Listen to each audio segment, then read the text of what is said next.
давате предност на господин Јанков или Ќе се надоврзе сигурно господин Јанков. Јас не се согласувам со двете, да речем, понудени, условно кажано, решенија, нити па оправдување. Значи, мораториумот не треба да биде оправдување. Сепак поминаат 4 години и тоа се сериозни пари од буџетот кои се одвојуваат за 4 годишен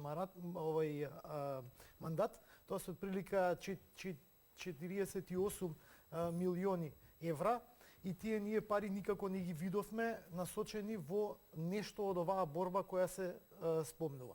Не верувам од друга страна дека ВМРО ДПМН е еволуирало до тој степен да може да ги направи овие промени кога они беа и главните носители на овие дупови кои што видовме дека во континуитет го узурпираат градот, му прават една така наречена урбанизација на урбаниот простор.